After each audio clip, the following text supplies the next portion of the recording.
Salam sejahtera, Bapak, Ibu, dan Saudara yang terkasih dalam Tuhan Yesus Kristus. Bertemu lagi dalam persekutuan doa pagi hari Selasa 4 April 2023 bersama saya Pendeta Samuel Adi Perdana. Saya berharap kita semua dalam keadaan sehat, penuh semangat, dan jangan lupa bahagia. Bahagia itu anugerah dari Tuhan yang tak terhingga. Tuhan sudah memberikan bahagia dalam hati kita. Kristus telah mati bagi kita untuk menebus kita dari dosa-dosa.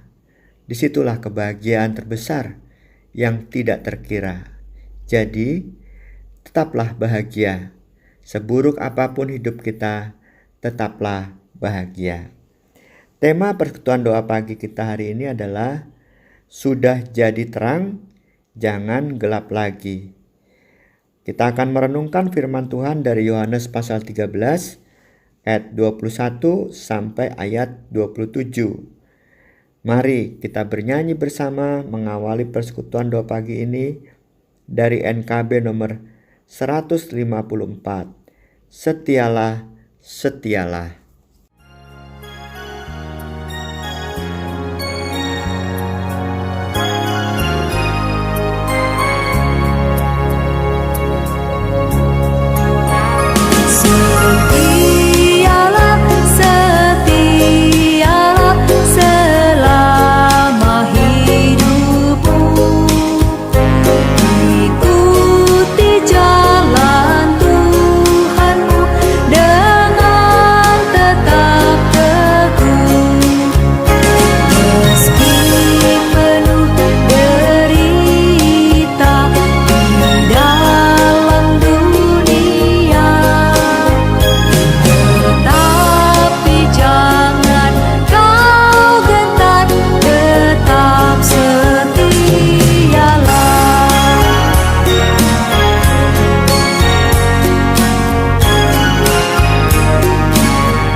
Mari Bapak, Ibu, dan Saudara kita bersatu dalam doa. Kami bersyukur kepadamu ya Tuhan, Kau telah memberikan hari baru bagi kami. Kami juga percaya Engkau memberkati kami saat tidur dan Engkau memberi kekuatan baru bagi kami hari ini untuk kami melakukan banyak aktivitas atau di tengah sakit kami atau di tengah banyak persoalan yang kami hadapi. Kekuatan-Mu menyadarkan kami orang-orang bahagia yang bisa melewati semua hal bersama dengan Tuhan Yesus Kristus. Pada pagi hari ini kami bersyukur sekali bisa ada bersama dalam persekutuan doa pagi. Biarlah firman-Mu yang akan kami renungkan menjadi kekuatan sepanjang hari ini. Kami percayakan dalam pimpinan Roh Kudus, biarlah kami semua dengar-dengaran akan firman-Mu dan hidup dipimpin oleh kebenaran firman Tuhan. Inilah ya Tuhan, doa kami, sertailah kami. Dalam Tuhan Yesus Kristus kami berdoa. Amin. Mari kita membaca Injil Yohanes pasal 13 ayat 21 sampai 27. Di dalam perjamuan Paskah dengan murid-muridnya, Yesus sangat terharu, lalu bersaksi, "Aku berkata kepadamu, sesungguhnya seorang di antara kamu akan menyerahkan aku." Murid-murid itu memandang seorang kepada yang lain. Mereka ragu-ragu siapa yang dimaksudkannya. Seorang di antara murid-murid Yesus, yaitu murid yang dikasihinya, bersandar dekat kepadanya di sebelah kanannya. Kepada murid itu Simon Petrus memberi isyarat dan berkata, "Tanyalah siapa yang dimaksudkannya." Murid yang duduk dekat Yesus itu berpaling dan berkata kepadanya, "Tuhan, siapakah itu?" Jawab Yesus, "Dialah itu yang kepadanya aku akan memberikan roti sesudah aku mencelupkannya." Sesudah berkata demikian, ia mengambil roti, mencelupkannya dan memberikannya kepada Yudas, anak Simon Iskariot. Dan sesudah Yudas menerima roti itu, ia kerasukan iblis. Maka Yesus berkata kepadanya, "Apa yang hendak kau perbuat, perbuatlah dengan segera." Saudara-saudara yang terkasih dalam Tuhan Yesus Kristus, dalam kitab Yesaya 49 ayat 6 ada firman yang demikian, "Aku akan membuat engkau menjadi terang bagi bangsa-bangsa, supaya keselamatan yang daripadaku sampai ke ujung bumi." Perkataan Yesaya ini menunjukkan tugas utama dari hamba Yahweh yang dinubuatkan oleh Nabi Yesaya, seperti pedang yang tajam dan anak panah yang runcing, yang bekerja tepat sasaran. Hamba Yahweh ini mesti mewujudkan kehendak Allah di atas bumi ini atau dunia ini, yaitu agar manusia di dunia ini diselamatkan, dibebaskan dari segala ketakutan dan kekhawatiran karena belenggu dosa dan pelanggaran. Seperti hamba Yahweh, sejak kekal Yesus diberi mandat oleh Bapanya untuk mewujudkan karya keselamatan ini. Bagi Yesus, keselamatan adalah pengorbanan dirinya demi pembebasan dan kebaikan mereka yang percaya kepadanya dari dosa. Kesadaran inilah yang membuat Yesus berani menerima kenyataan pahit, yaitu Yudas Iskariot yang mengkhianatinya. Namun, pengkhianatan ini adalah jalan baginya untuk menuju kemuliaan. Sebagai murid Yesus, kita ditantang untuk meneladan sikap Yesus yang tetap berani, setia, dan teguh menghadapi penderitaan saat mengemban tugas demi kebaikan dan kesejahteraan orang lain. Sebagai pengikut Kristus, sebetulnya kita ini terang.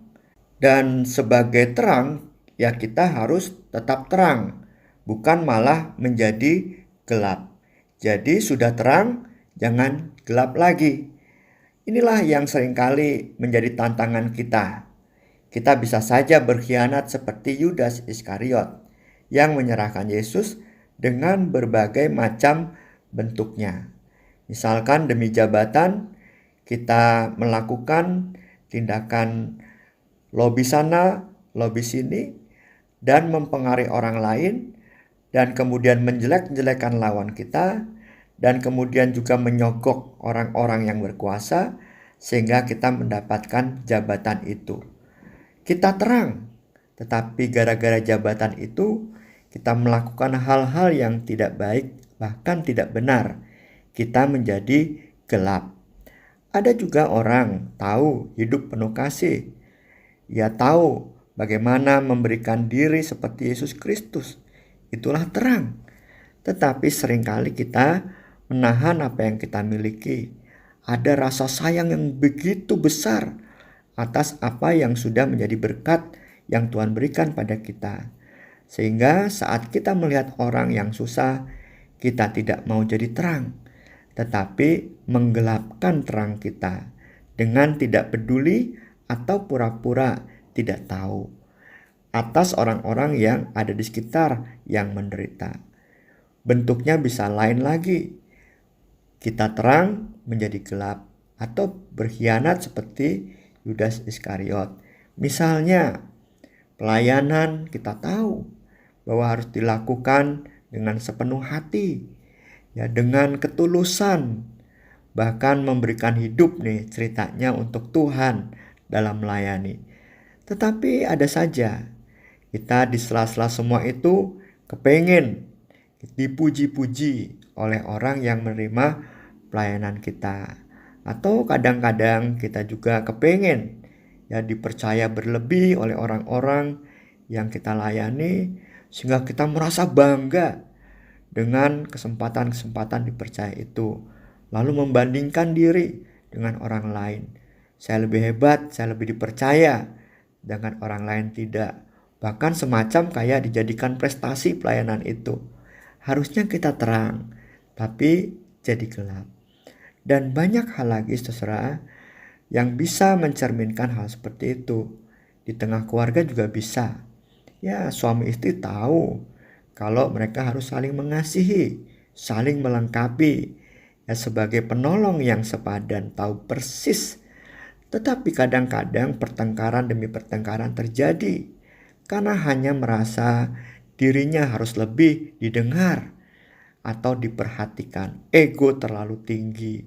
Jadi berbuat kasar dengan kata-kata, dengan tindakan, ya kita buat lumrah. Jadi yang tadinya terang jadi remang-remang, agak mau gelap. Menjadikan apa yang tidak baik sebagai sebuah kelumrahan. Begitu juga saat orang tua tahu betul harus tidak menyakiti hati anaknya. Tetapi setiap anak bisa saja kan berbuat salah lagi, dimarahi habis-habisan, ya demi supaya anak kapok katanya dan tidak mengulangi perbuatannya lagi. Tetapi tidak disadari bahwa anak-anak bisa menjadi sakit hatinya. Karena apa? Yang dibuat orang tuanya begitu kasar dan menyakitkan. Orang tua maksudnya mau menjadi terang, dengan sikapnya yang dianggap tegas, cenderung kasar dan menyakiti hati itu.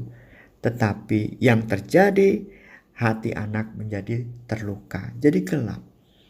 Jadi kalau sudah jadi terang, jangan jadi gelap. Oleh sebab itu saudara, marilah perhatikan setiap apa yang kita pikirkan, katakan, dan perbuat. Ya, bisa saja kita menghadapi orang yang menjengkelkan, bisa saja kita menghadapi orang yang salah. Tetapi jangan ikut menjadi orang yang menjengkelkan dan ikut salah.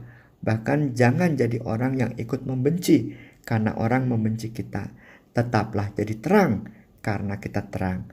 Jangan menjadi gelap. Mari kita renungkan semuanya dan tetaplah kita jalani hidup hari ini sepanjang hari ini sebagai terang dan jangan lagi menjadi gelap. Mari kita bersatu di dalam doa. Tuhan, kami bersyukur kepadamu. Engkau memperlengkapi kami dengan firman-Mu yang saat ini berbicara kepada diri kami masing-masing. Kami percayakan hidup kami sepanjang hari ini untuk melayani Tuhan, untuk bersinar terang seperti Tuhan yang bersinar terang bagi kehidupan ini, bagi kami semua. Bahkan kami diangkat dari lubang kubur, bahkan kami diangkat dari maut atas dosa-dosa kami. Kami diselamatkan, Kami berada di tengah-tengah kemuliaan-Mu, kami dibersihkan dari dosa, dan kami menjadi manusia yang baru, terang yang bercahaya di tengah dunia. Biarlah kami menjadi terang di tengah keluarga dengan sikap hidup kami, di tengah lingkungan pekerjaan, lingkungan bermain kami, di tengah masyarakat, bahkan gereja-Mu menjadi terang di tengah-tengah masyarakat. Dan jangan biarkan kami Tuhan menjadi gelap kembali. Pada kesempatan ini kami juga berdoa untuk Bapak Ibu Saudara kami yang saat ini sedang sakit. Tante Tina, Bapak Erwan, Bapak Sianturi, Ibu Diana, Bapak Iwan, Bapak Irfan, Bapak Tono, Bapak Acep, Ibu Herlina, Bapak Suhanto, Bapak Theo, Bapak Hutagalung, Ibu Sitinjak, dan Bapak Ibu Saudara lainnya yang tidak disebutkan pada doa pagi kali ini. Biarlah mereka mendapatkan kekuatan dan semangat dari Tuhan, dan cukupkan segala kebutuhan mereka untuk pelayanan kesehatan, serta kuatkan dan berilah keluarga topangan semangat dari Tuhan. Kami juga mohon ya Tuhan untuk saudara-saudara kami yang menghadapi persoalan-persoalan lainnya. Tolonglah mereka menemukan jalan keluar, dan biarlah mereka tetap mampu melangkah setiap hari. Kami pun berdoa untuk oma opa orang tua kami yang saat ini mempersiapkan hati untuk menyambut pelayanan perjamuan kudus di rumah. Biarlah hati mereka dapat disegarkan oleh roti dan anggur yang mengingatkan akan pengorbanan-Mu di kayu salib bagi mereka, bagi kami semua. Kami juga berdoa untuk pelayan-pelayan baru, penatua baru yang diteguhkan, dan juga tim kemajelisan GKI Taman Cibinong Bandung saat ini. Biarlah tetap kompak dan biarlah sehati untuk melayani dan memimpin umat-Mu di GKI Taman Cibinong Bandung dalam mengerjakan misi Tuhan di tengah dunia. Kami juga berdoa untuk kesiapan pelayan ibadah Kamis Putih, Jumat Agung, dan Paskah. Biarlah melalui pelayanan mereka, kami semua menemukan makna jalan penderitaan Kristus dan kebangkitan Kristus. Kami juga berdoa untuk program kerja yang baru. Biarlah semua itu memberkati kami, dan biarlah karya gereja juga di tengah masyarakat menjadi terang, dan biarlah gereja tidak menjadi gelap lagi, terang terus terang. Terima kasih Tuhan untuk semua yang bisa kami rasakan dalam persekutuan doa pagi ini. Kami serahkan doa pagi ini di dalam tangan kasih Tuhan Yesus Kristus. Bapa, terima kasih. Bapa, terima kasih. Bapa di dalam surga, ku beri terima kasih. Amin. Semangat pagi Bapak Ibu Saudara yang terkasih. Tuhan memberkati. Amin.